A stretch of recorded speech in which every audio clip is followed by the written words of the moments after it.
What if I told you that you could get more done in the next 12 weeks than most people do in an entire year?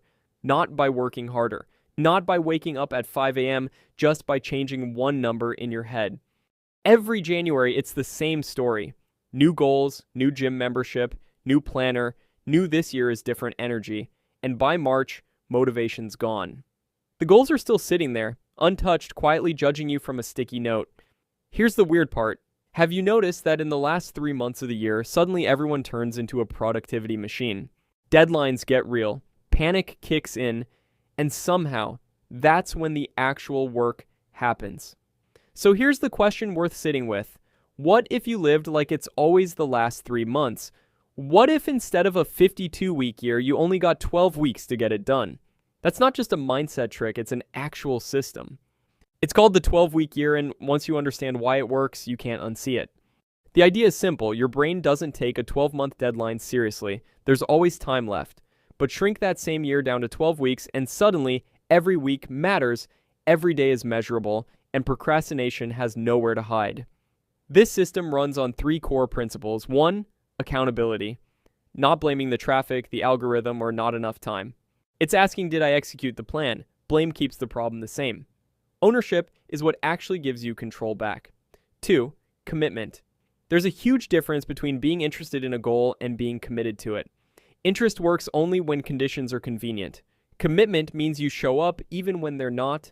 No excuses accepted, only results. 3, greatness in the moment. This one's underrated.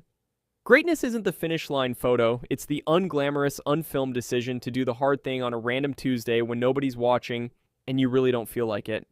Now, principles alone don't create change. You need a system to execute them. That's where the 5 disciplines come in. Vision. Get painfully clear on where you're headed long term, then translate that into the next 12 weeks. Planning. Not a giant to-do list, just 1 to 3 high-impact goals broken into exact weekly actions. Process control. A weekly review loop because willpower alone always runs out by week 3. Measurement. Score your execution weekly. Research on this system suggests hitting around 85% weekly execution is the threshold that actually predicts results. Time use. Block your day into deep focus work, low-value tasks, and real recovery time. Structure beats hustle every time. Put together, this isn't a hack. It's a full operating system for getting things done, vision, planning, and execution reinforcing each other instead of living in separate to-do lists. However, there is another point as well. None of this works if you keep spreading yourself across 5 goals at once: new workout plan, new side hustle, new course, new diet, all starting on the same Monday. That's not ambition, that's dilution. Pick 1 to 3 things. Go deep. That's it. So here's your homework. Right now, pick one goal, just one. Give yourself the next 12 weeks, not 12 months, to go after it, like it's the final stretch of the year. If this reframed how you think about goals, hit like so this reaches someone stuck in the January to March motivation crash, and subscribe to the channel and turn on notifications so you don't miss it. See you in the next one.